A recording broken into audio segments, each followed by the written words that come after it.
Christine, remember? All right, good morning, everybody. Good morning, Greg. My name is Colleen. How is everybody? Good. Real good. All right.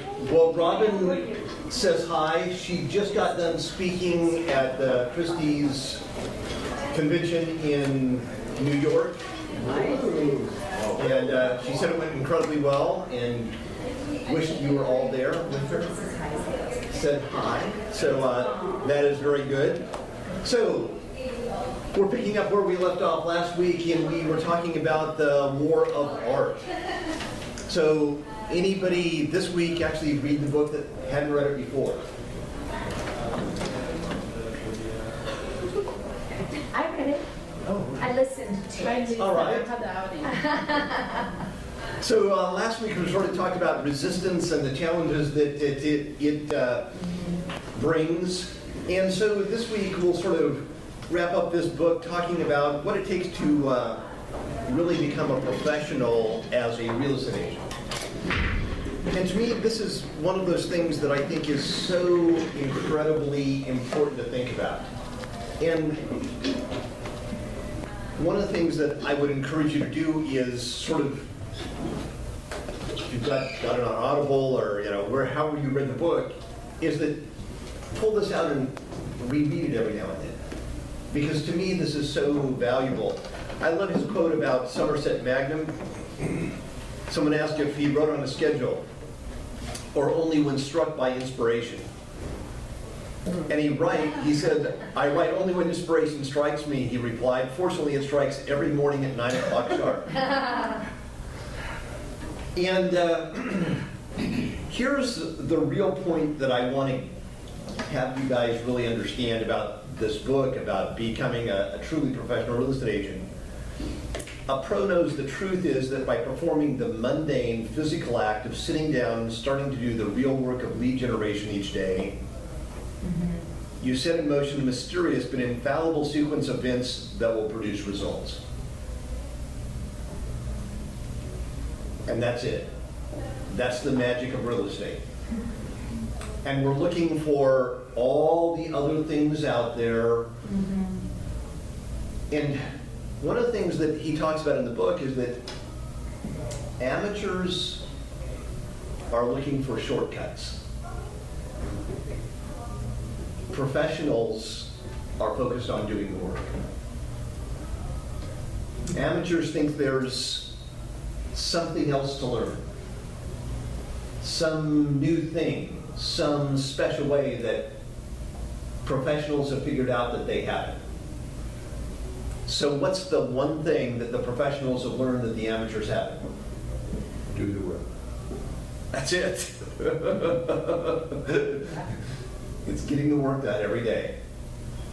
So remember that both amateurs and pros wake up each day with fear and dread in their soul. So amateurs let that fear stop them, and it leads to disempowerment. And what are the fears that we face as real estate agents? Rejection. Rejection. What if they say no? So what if they do say no? I feel bad Go to the next one. So why do we feel bad? because I was just rejected. So it's just then it means maybe I'm not good. So So did they reject us personally? No, not really. They did object what we had to offer, but we take it personally. So here's my question. When you walk into a grocery store and you don't buy everything on the shelves, do you think the people in the grocery store should be personally offended? No. Also, they're just way too busy. So what's on your grocery store shelves? Can you say that one more time? What is on your grocery store shelves? Oh, okay. Product and service. All the houses that are out there, the listings and sales you have. So when they don't buy a house, or when they say, I'm not ready to buy real estate, are they rejecting you? No, you're just rejecting the product. So just like the grocer, Right. is it a personal affront to us? Could it be the presentation though? That's why it, like, sometimes they take items and make a whole end cap of it. There's definitely, it could be part of your presentation. And there's some of that, even if your presentation is not great, even if you do everything wrong, if they say no, is it a personal rejection? But sometimes they say no to using us. They don't say no to buying or selling yes. Then it's a little bit more personal. And that comes down to, gosh, maybe it's the end cap, maybe it's my presentation. But then, is every person going to be attracted to you? No. So understand that it's like, it's still not a personal, it's like, okay, there's a different style, there's a different thing. But I think there's more of a depth to it as well, because I look at it, which is I should get into out of my own mind, but I also think, because the things that I have to do as a realtor are things that I don't necessarily like when other people do to me. Like when people, ringing my doorbell or making or calling or whatever, and you answer it to somebody that you're not interested. So there's this, and it's in my own head. Yes. Thing, but like, so I don't answer the phone at home anymore. It goes to the, it always automatically goes to, whatever. And at the door, I make sure my dogs, if I'm home, make sure my dogs are all loose, so I can just open that door a crack. So I don't have to, So there is and it's in my own head as part of that, but it is a personal thing as far as I feel like when somebody's come to the door that, whether it be a Jehovah's Witness that I really don't want to talk with or whatever, that they're invading my time. They're So- always so much more relieved though when it's just a realtor and not a Jehovah's Witness. And what's the tractor. So, but I really want us to think this through, because one of the things that I see stop huge numbers of people from succeeding in real estate is the story they tell themselves, well, I don't want to do anything that I wouldn't want done to me. So, let me ask you this. Does anybody here say, gosh, I want to be sold stuff? Yeah. So, if you don't want to be sold stuff, why do you buy anything? I guess because we're not under pressure. We just go out there and then we're not under pressure and we just say, oh, like this and I'll get it. So, if you buy anything though, you bought it for a reason. So there was, A need or a want, or so, and I'm assuming that none of you actually need or want to live in a house, right? Or drive a car. Yeah. Or wear clothes. See, and this is one of those things that's like, when you walk into Nordstrom's, by the physical act of walking in, what are you basically doing? you're stating that you want clothes, you have a need of clothes, or you want clothes, or you're thinking of buying clothes, or You're raising your hand and saying, I am a prospect. I am here for you to sell me. Yeah. And if you do it nicely, I will buy. Now, we've all had salespeople that are a little bit too pushy, that have rubbed us the wrong way. But think about it. How many conversations do you hear of people talking about real estate? all the time.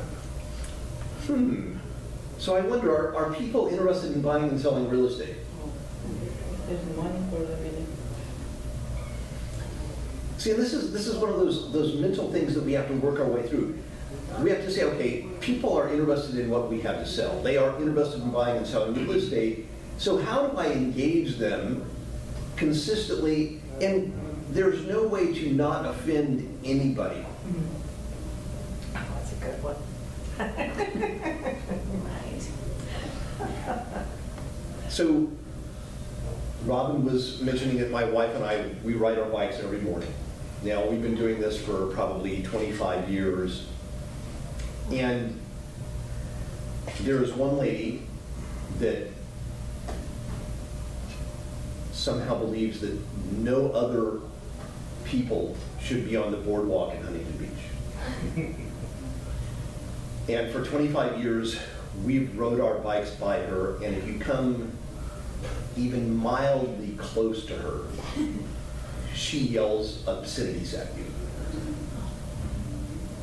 What's her number? I mean, my wife and I now joke about it. Yeah. We call her the angry lady. 'Cause- and we used to think it was just us, but now we've heard her do it to many other people that come too close to her, even walking by her. If their dogs bark at her, she yells at them. And then the dogs really go crazy. I think, what does she really think? Does she really think that she should be the only person that has a right to go on this path that the city built and paid for? And we get caught up in these weird stories about what's right, about what's wrong, what are people looking for, and we take it all so personally.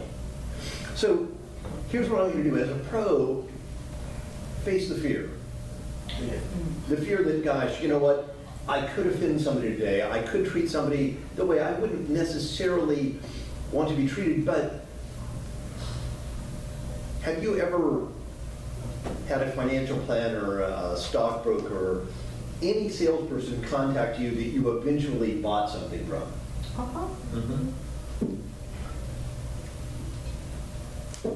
And when you finally made that purchase, did you say, listen, I am so unhappy that you cold called me, or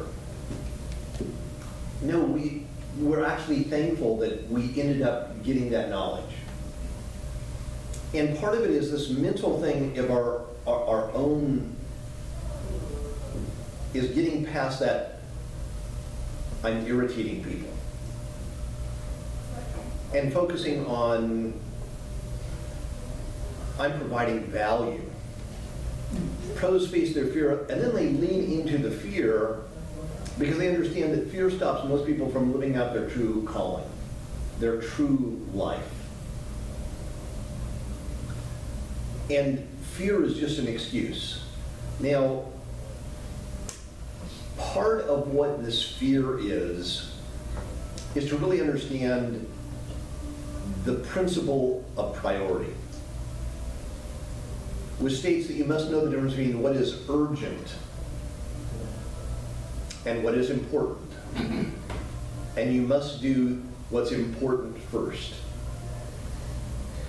And if you really stay focused on what's important for you to do every day and just get that done, here's what I found. Even if you don't get to the urgent, life will turn out well. Why? Because the urgent is rarely Productive. important. It's just urgent. Because it's urgent, it seems to have a time frame. It's like, oh, we get. So let's talk about what is urgent versus what is important. What are the urgent things that come up every day?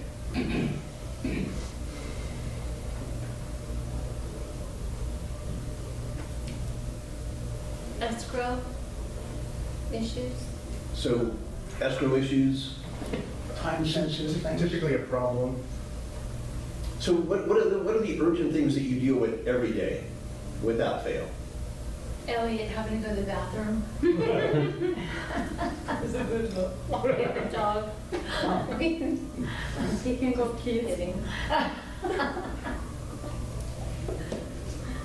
So anybody here get distracted by email, Yes. Oh, yeah. voicemail messages, texting? So why is email, texting, voicemails, they always seem urgent? Like, I need to check my email. Somebody's waiting for your reply, so you feel like to just get back to them. So there's a lot of urgent things that seem to come up that we really need to, and the difference between the people that are super successful and the people that are less successful is that they schedule a lot of that activity. I'm going to check email between this time and this time. And some of you realize I check email, and some days in the 30 minutes I've allowed for me to check email each day, I don't get to all my emails. And I just don't get to them that day. It's an email. Is it realistic for anybody to expect that an email gets answered instantly? And usually if that person has something that they feel is important, they'll call you if they don't hear back. Do you ever notice that? They don't hear back, and few people call, so it kind of works out. I mean, yeah. This is my experience. So here's the one thing. Remember that email is never important. It really can be urgent, but it's in the scheme of things, it's not that important. So that's why we need to schedule those types of activities. What are other urgent things that come up? Whatever resistance will put in front of you that keeps you from doing what you don't want to do. Like, give me an example. Maybe organize my desk, go through my files, because I know I need to make those 5 calls, but I really need to get organized first. Do it, oh, there you go. So I need to get organized first, and I just ran out of note cards. I've only got 3 left, and I have a few others I've messed up, but I don't want to reuse those. So what do I need to do? Well, it's urgent that I need to go to the store. I need to go to Staples. So I go to Staples, and at Staples, I see a little sign that says, gosh, there's a new app for your phone that can really increase your productivity. Well, I need to find out about that. I mean, that could really help. So I need to go back there. And will you find always things that seem like they're important and urgent? It's like, oh, this could do this, this could. And we can get through the whole day doing a whole bunch of stuff and accomplishing what? Nothing. Because we didn't make our 5 calls. 5 calls. But me and my buddy Resistance are tight. And we can justify it, we say, because, you know, I had to get organized, I had to do this, I had to do that. Everything else seems so much more important than doing the work. So in real estate, last time, what did we talk about? What was the important things to do every day? Prospect, marketing. Yeah, yeah. So, prospecting, marketing, follow-up. Those are the 3 things to do every day without fail. So,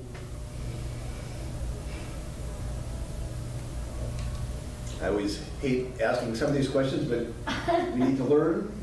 So how many of you last week, Monday through Friday, made your 5 calls every single day? Not every single. Not every day, but good, better, better. Better than the week before. So we're still, it's like 5 a day. This is sort of like the minimum performance standards of. So how many this week are committed to 5 every day? Now, it doesn't count if I did 10 one day, 10 the next, 5, It does not count. 0. No? It does not count. Okay. 5 every day. So I want to give you some scheduling things that will help you. If you're an agent and you don't have a farm, Here's some things you need to do every day. First of all, how many of you have a quantum leap letter?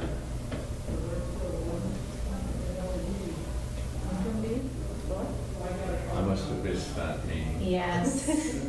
So let me give you the outline of a quantum leap letter. And this would be your assignment for today. Your quantum leap letter is to write a description 1 year from now of exactly how you want your life to look. Now, here's the trick with this letter. You cannot write it as if it was in the future. You must write it as if it was a present reality today. So, I am living in XYZ. I am making XYZ. Everything you're doing is in the present tense reality, even though it's not actually happened yet. Everybody get that? Okay. As if it was. So to me, it's like write exactly where you want to be a year from now as if it was a present reality. What exactly do you want your life to look like? And it should be between 500 and 1,000 words. That's about a page, page and a half at the max. And I really want you to write it so that when you read it, it makes you emotional. It's like, that's what I really want. This could take a little bit of time and effort to actually create. If you think about it, it's taking your goals, what you want, and getting the why behind them into a story. And I really believe that if you take 5 minutes every day, first thing in the morning, and read your quantum leap letter, where do I want my life to be? What do I want my life to be like? You read that letter in the present tense, and then you spend 5 minutes just imagining, tasting, smelling, feeling the emotions you'd have as if that was a reality. Project yourself into a year in the future, imagine what it would feel like, and just sit with that for at least 5 minutes. I found this very helpful also if you have a dream board or cut out some pictures that you can see that will help you get that emotional context very quickly. Can I build on that for just a minute? Sure. I read recently, the question was asked, what would you do if you knew you couldn't fail? Could not fail.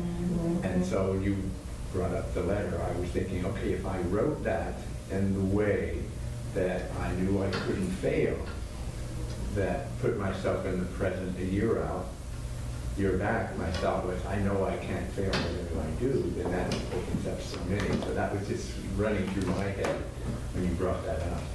What would you start, or what would you do if you knew you couldn't fail, or wouldn't fail? And it's a really interesting question when you think about that. Why would we be willing to take more risk if we knew we couldn't fail? Why does that open up possibilities? There's no resistance. Everything fear. is There's no available to fear. you. So I really want you to think about this, because if we knew we couldn't fail, we wouldn't have what? Yeah. Oh, we wouldn't have fear. So what's it that stops us? Which is fear. It's our fear. So another way of saying, let me face the fear, is to realize I can't fail. And if you give your best effort, you put 100% into everything, will you ever feel like you really failed? It's interesting, the people that gave 100% at the Olympics and didn't win a medal still feel like they succeeded. Just being there. Because they gave 100% effort. So think about this for a second. Why do most of us fail to give our very best at most things? Because we don't believe we get the benefit of doing that. So at least personally, sometimes I think if I knew this activity will lead to the result I want, I would do that. But sometimes you try and then you say, okay, see, this is waste of my time. Maybe I shouldn't do that. And I think a lot of us, to me, that feels a little bit like a rationalization. I don't think that's what stops most of us. I don't really want to think about it. I think what stops most of us from giving 100% effort is if we gave 100% effort, we became truly the best of our authentic selves, that would change who we are. Oh, gosh, I want that to happen. We would have to live up Yeah. to a whole new version of ourselves in our own mind. And I think most of us, that terrifies us. What would I be if I was really massively successful? I mean, the stories that come out in sort of some ways, you hear it's like, well, you know, I talked to this top producing agent and they were this way, and I never want to be that mean. Well, how does being a top producing and being mean, it's like we come up with these weird stories that stop us. And so to me, it's like, if we just say, gosh, who would I really be if I committed 100%? We are afraid of letting our true light shine. I love the quote from Marianne Williamson where she says, it's our lightness, not our darkness, that fears us most. But who are we to not let our light shine to its fullest extent? And that's really what we want to make sure that we need to do. So today, read your Quantum Leap letter, or write it if you haven't written it. 5 contacts. Now, I gave you a script that was easy, fun. People are not going to get offended. You're just giving them a market update. You're their realtor, keeping them up to date on the marketplace. You're making a contact with them. You aren't closing them, selling them. Then you're going to write 5 handwritten notes to those people, just thanking them for the conversation. Then you're going to find 5 new people to add to your CRM. I don't care where you do this. You can go to your farm area. If there are farms not in your CRM, you're going to add 5 people to your CRM. You're going to find 5 people somewhere, whether they're 5 people that are getting a divorce. It doesn't matter where they are, who they are. You just want to keep adding 5 people a day to your CRM. Now, when you add somebody to the CRM, is entering them into the CRM enough? So what are you going to do once you've entered into the CRM? For me, I had a task, like either a follow-up task or a schedule, when I'm going to contact them next. So you're going to assign them a drip campaign. If you add 5 people a day to your CRM, assign them a long-term drip follow-up campaign, and you do that every day, it's going to pay off. It may be 6 months, it may be a year, it may be 2 years, it may be 3 years, but it will pay huge dividends for you. So if you listen to, who went to the thing that Michael Mann and did about selling your business? Yes. David Knox, I did. Yes. So what did they say the value, one of the key things to actually having a sellable business is? You gotta have a database. Got to have a database. The size and the quality of that database makes a huge difference. So just make sure 5 a day. And then, unless you are totally mastered at your scripts, you need to do 30 minutes of script practice a day. Because the more you master your scripts, the more comfortable you are on the phone in person. And you've got to really practice. Now, Robin has talked about this. Practice does not make perfect. What makes perfect? Perfect practice. So if you read all the books on athletic performance,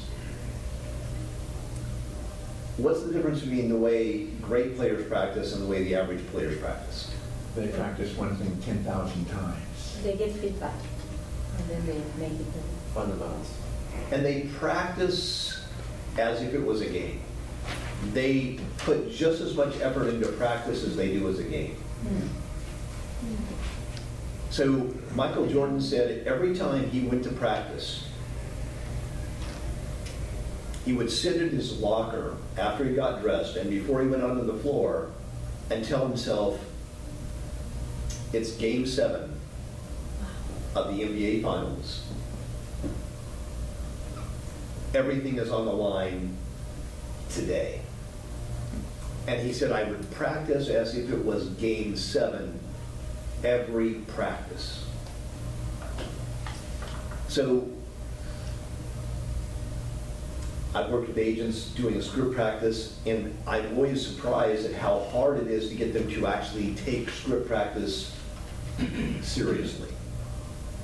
That, well, you know, it's not real. It's like, well, if you only practice when you're actually at a listing presentation, when you're on the phone, it's going to take you a long time to really get good. So, to me, it's like, treat it seriously. Practice it with intensity, with value, and that will make a huge difference. Then every week, hold 2 open houses. Now, for every open house you hold, you need to door knock 2 hours for each open house. Now, is door knocking and inviting people to an open house inherently really scary and challenging? It's about the easiest door knocking ever. Hi, I'm holding an open house down the street. I just wanted to personally invite you. The chances of them slamming the door in the face, could happen, are fairly slim. I am so upset that you invited me to that open house. So it's like, but if you door knock and invite people to your open house, now I'm always amazed at the weird logic that people have. They say, well, you know, I've held this open house once a week for like 4 weeks in a row. I door knocked the first week, but after that, they already knew. I don't need to knock on their doors again. Now, think about that logic for a moment. These are people that I've door knocked before. They probably recognize me. They may have come to the open house. I'm trying to build a relationship to become their realtor. I bet door knocking on their second week of holding open house, they'd probably think, oh my goodness, that realtor's persistent. I would never want to work with a persistent realtor. And then they do it week 3 and week 4, and it's like, oh my goodness, that realtor, can you believe it? They've knocked on my house 4 days a week. I've still not gone to the open house. I'm never going to the open house. I'd never want to work with an agent that's that persistent. Is that what they're thinking? Do you think the 4th time you knock on their door, there's a better chance that you would get their business than the first time? So let's not do that. Let's limit the opportunities because, well, you know, I've already knocked on their door once. Do you see the weird things that we get into our head? It's like we're looking for all of those things. Then every week, I want you to spend 2 hours of previewing. Now, why do you need to be previewing? To know your inventory. To know your inventory.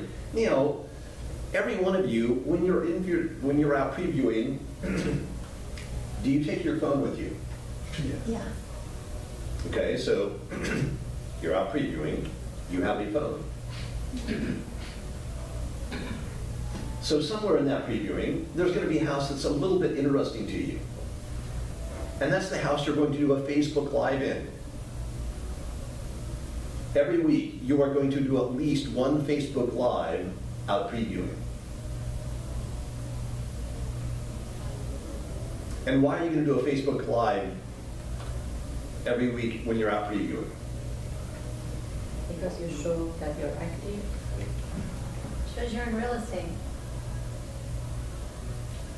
And when you're talking about an interesting house that you're seeing, do all your friends probably get really irritated and say, oh my goodness, he's just trying to sell me real estate one more time? No.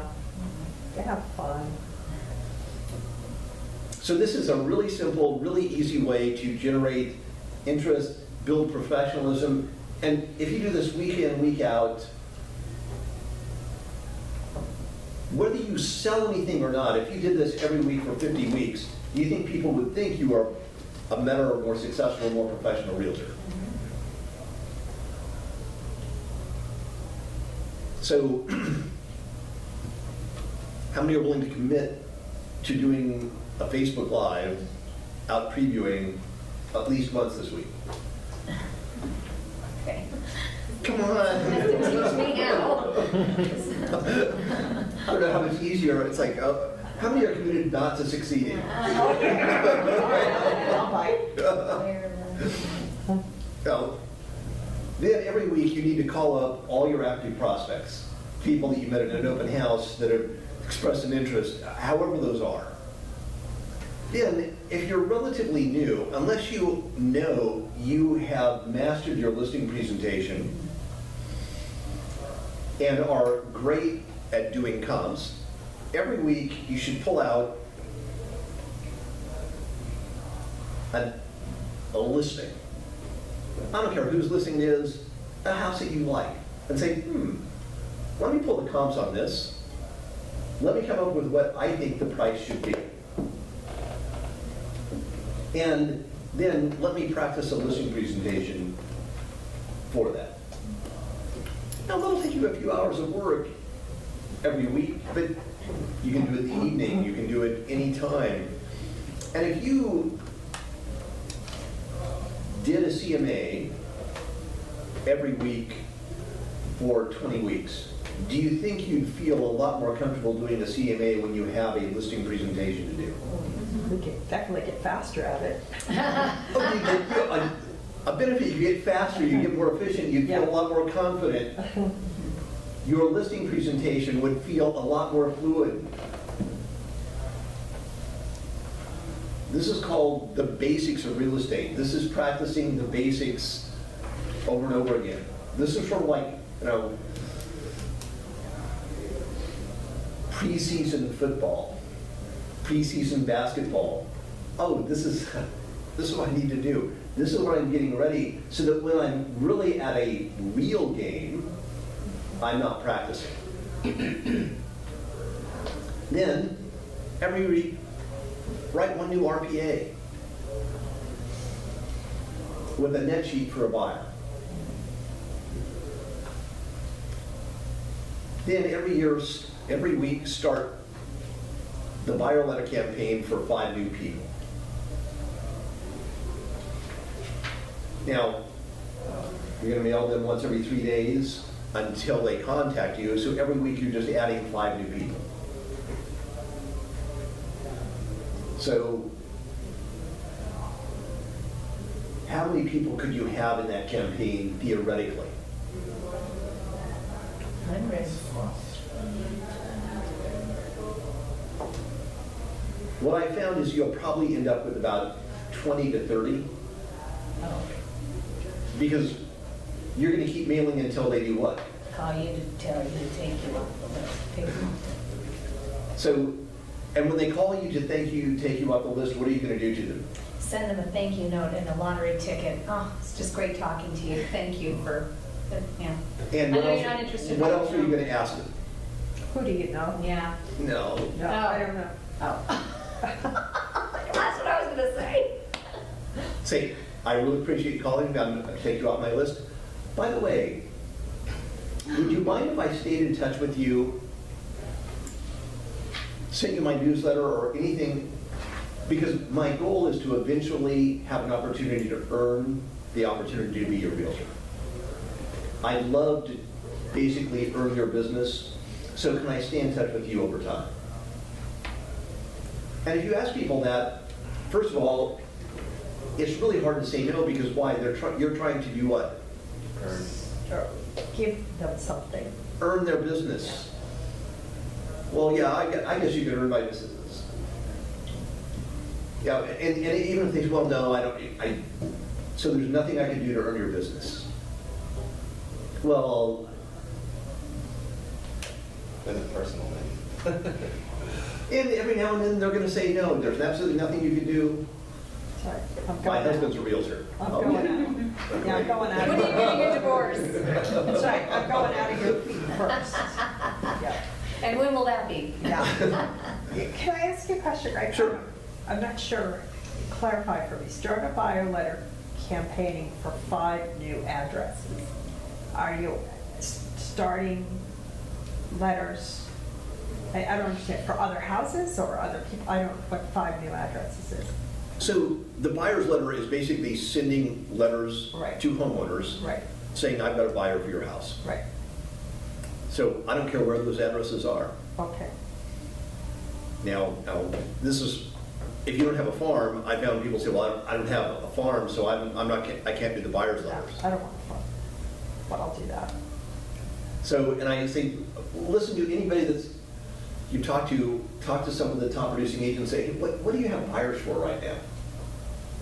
Oh, when you're looking for somebody in the cliffs or in this area, I'm gonna go send a buyer letter and find a buyer for that person. That's a great idea. There you go. Now, otherwise we get caught up in this, well, what if I don't really have a buyer? And we hopefully know that it doesn't matter. You all have buyers because we are all sub-agents of each other. That means that any realtor that has a buyer is a sub-agent of yours, so do you have buyers? Let me ask you a different way. Are there transactions taking place every week? People actually buying houses? Yes. So are there buyers? Yes. Yes. Yeah. We work A hard, little it's okay. slow on this Monday morning. Okay. Then, every month, make sure everybody in your CRM is getting at least 2 emails from any drip campaign in there. Then, every month, I want you to run a Facebook ad targeting every one of your active leads. Now, this is the simplest, easiest, cheapest way to start building business with advertising. Let's say you have a list of 10 people that you talk to that are a lead for some aspect. Facebook will not let you advertise to those 10. They want a list of at least 100 people. So you have 10 active buyers, prospective. Where are you going to find another 90 people? Okay. Facebook friend or Facebook friends.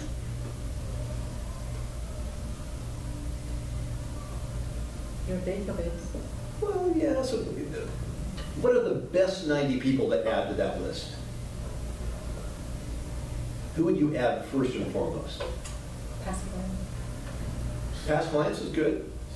Sphere And let's say you only have 5 past clients, you add those in there. of influence. Sphere of influence is good. So out of your sphere, let's say you have 200, how do you decide, gosh, I only want to go to, I've got 10 prospects, 5 past clients, that's 15, so I've got 85 left to put in there. I've got 200 Neighbors, neighbors that your sphere of influence. around where you live, since I'm assuming you don't have a farm. Farm might be a little different. So who's the most important group to put in there? Family, Family. Why is family so important to advertise to? because they send you referrals. And they Talk about respond. They're your fans. Well, if they're good family. Yeah. Well, if you don't remind them, and this is my experience, if you don't remind them what you do, then they go elsewhere. So this is an interesting thing too, and I think a lot of agents miss this. Yeah. Even think about your spouse, significant others, family members, you know, if you have adult kids, those types of things. They know you, but how many times do you think they sort of dismiss what you do Oh, just because they know you? yeah. Oh, If your spouse, friends, immediate relatives see you on Facebook advertising, in their brain, are you a better realtor? Are you a better person? This is so important. They will actually think, oh, she's a professional. He is a professional. They aren't playing real estate. Having a conversation with them about how hard you're working is different. Having them see, oh, you in an ad makes you more professional. They will treat you different. They will send you more referrals. They will think about you more. So then think about, from my immediate family, who are my closest friends, and expand that out to fill up that 100 person. Now, all you need is their email address. You upload that to a custom audience on Facebook, and you can run an ad on Facebook so that every time they go to Facebook, they see your picture, some information about you, and it's probably going to cost you $30 to $50 a month.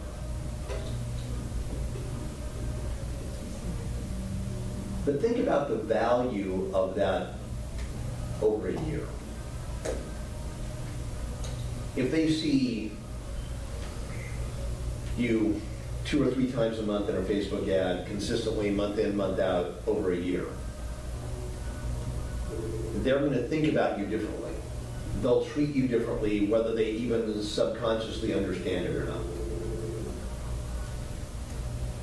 And if you just did those activities, daily, weekly, monthly, and you did them consistently for a year, you will succeed. The hard part is getting agents to do those daily, weekly, monthly activities. So if you did all of those, how much time do you think that would take every week? No, because we're Quite a bit. Including the practice? yeah, the practice and the door knocking and the open houses and all that together. That's a lot. 10 hours.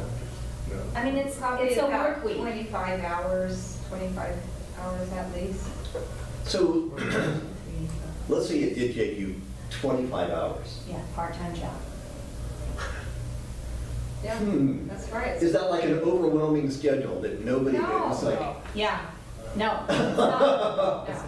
Kind of why we got here. That's right. so I always think, okay, if they don't want to commit to 25 hours a week, There isn't anything I can do with these people. it's like, it's just, but here's the thing, are any of those activities really sexy? exciting. Like you just say, oh, I'm just so motivated to practice my listing presentation. Just can't wait. Grunt work. It's Oh, work. that's the work. And that's why we resist, or we let resistance pull us away from it. So Somerset Maugham said, gosh,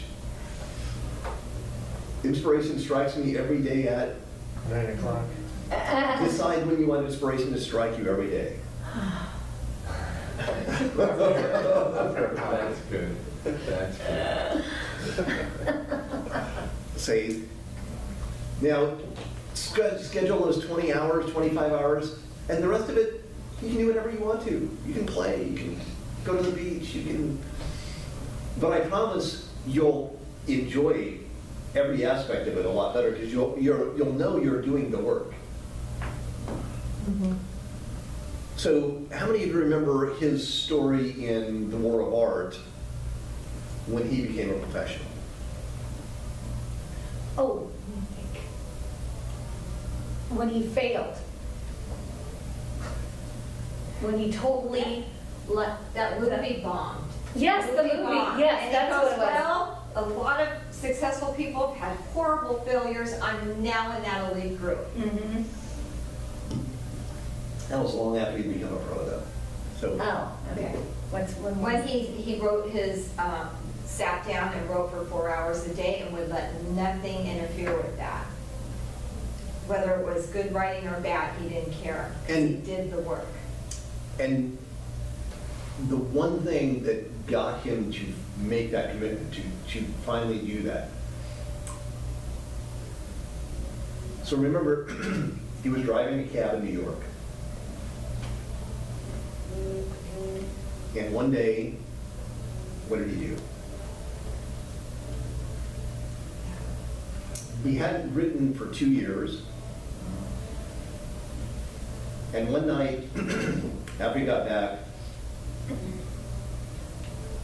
he went and found his typewriter. Or wasn't it in And the back said- of his car in the trunk with all his other junk? Yes, so he got it out of the back of his car. Said he had to dig it out. Dig it out, and he sat down and he wrote for a couple hours. Because he said, I had been avoiding writing for years. He finally wrote. And as soon as he got done, he said, this is really junk, and he threw it in the trash can. But he did what he knew he should do that day. He wrote. Wasn't good, but he wrote. He did his work. Then he got up and realized that his apartment was a mess, and so there was, 2 weeks of dishes in the sink, and he started washing the dishes, and he was whistling. Yeah. Oh, yeah. I That was remember back Because he now. had the satisfaction, the happiness of having done the work. Yeah. Whether the work was good or bad, whether it generated a lead that day or not, you do the work. And he knew he was going to be okay, and that's when he made the commitment to figure out how to go and have 4 hours of uninterrupted writing time a day. Now, to me, he went and wrote for a year and finished a book. And that book was a massive hit. You guys did read the book. I did, but I can't remember. Bagger Vance, I believe, right? Legend of Bagger Vance. No, the first book was a total failure, could never get it published. But he said, okay, I need to go pick apples, pick cherries, save up enough money to write another book, spend another year. Wrote the second book. Total failure. Couldn't get a publisher. But did a little bit more work. Wrote the third book. That turned out to be The Legend of Bagger Vance. Now he's gone on to become very successful, write a whole bunch of movies, do a variety of different things. At which point in time did he become a successful writer? when he wrote the first book. That's what he says. Yeah. Because he did the work. Because he did the work.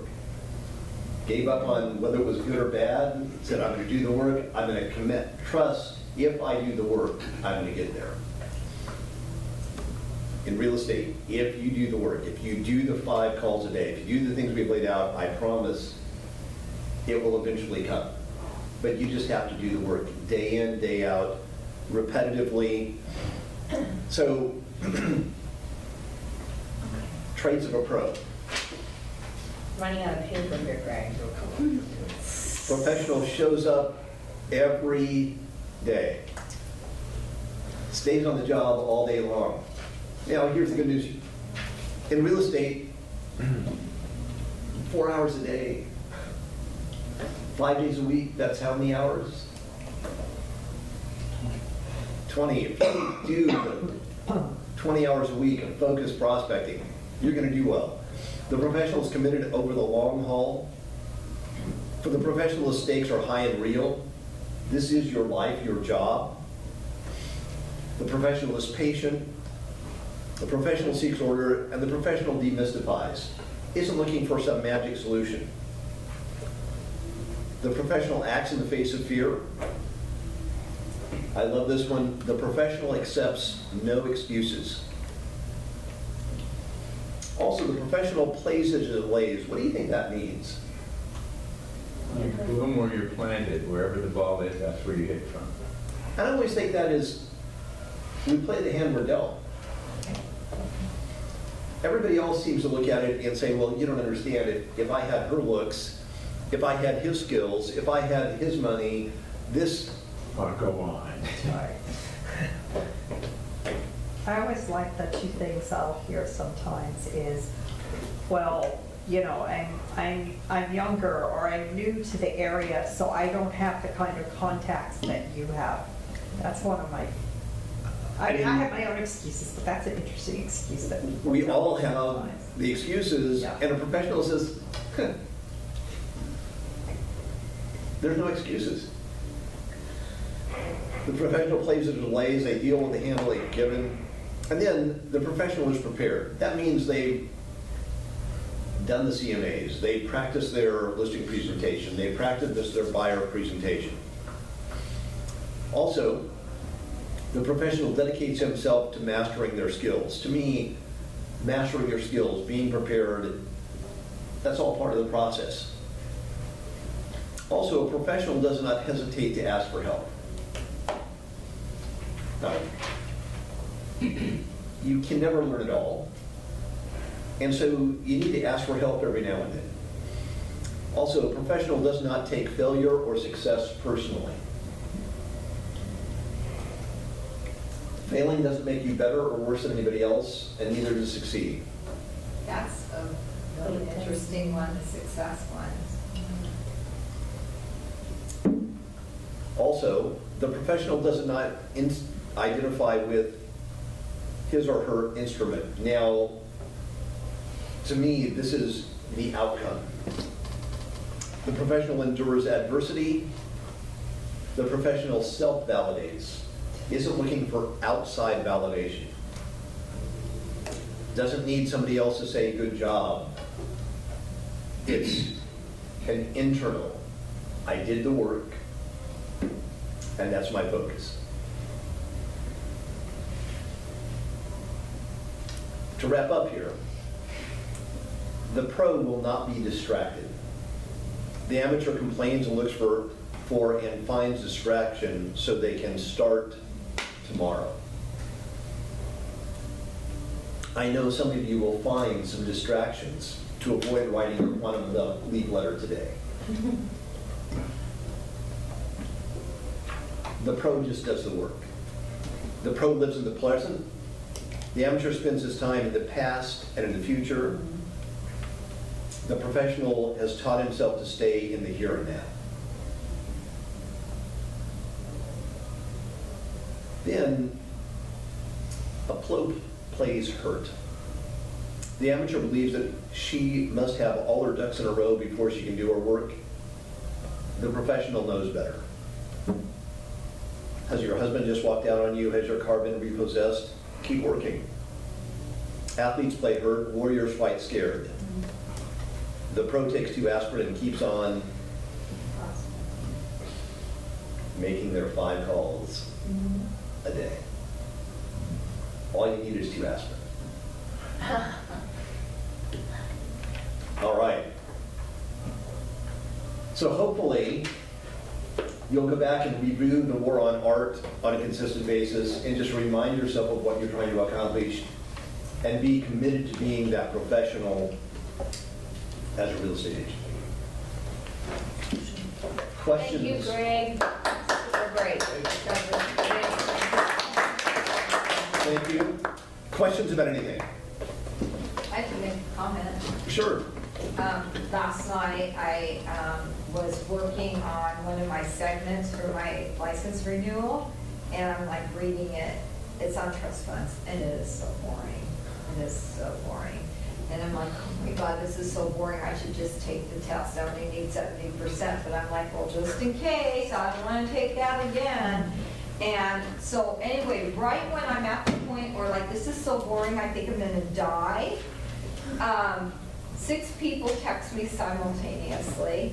One person calls me, I've been waiting for her call for over 2 weeks, and then my boyfriend tries to disturb me about something he wants to do with making a ceiling look a certain way, and I was just like, I ignored everybody.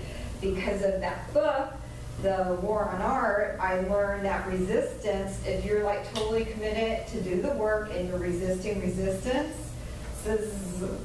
influence on you, that resistance will now have your friends and family come and do work. It was like so in my face where I never would have seen that before, and I just ignored everybody. All right. And with the boyfriend, it was like, I am trying to study so I can keep working. I need to be licensed to do what I need to do. But hey, you go down there and you work on that ceiling, because it sounds like it's going to be beautiful. Good for you.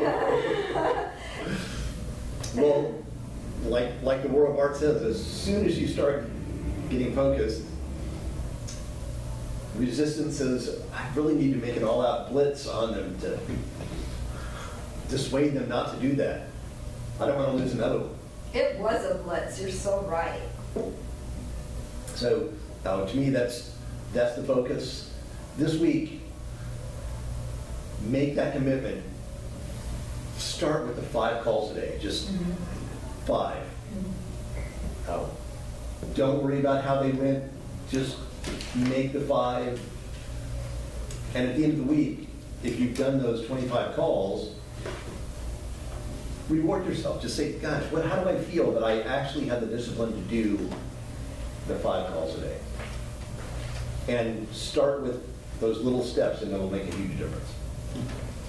All right, so who's coming tomorrow to Pablo's script practice? All right, tomorrow morning. Tomorrow. 8:30. It's both Thursday and Tuesday and Thursday, right? Tuesday and Thursday, Pablo's going to lead a little script practice, 30 minutes. What? Yes, yes. Wednesday, I will be here.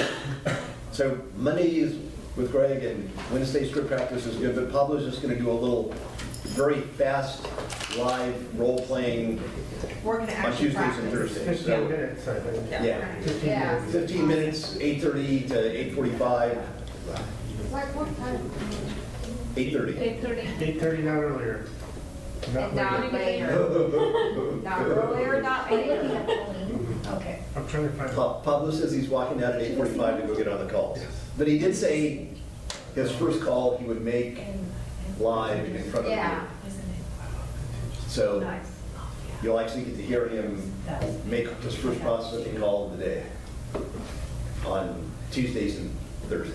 Trying to find where it's old. All right. Thank you so Oh much. my God. Thanks, guys. Thank you very much.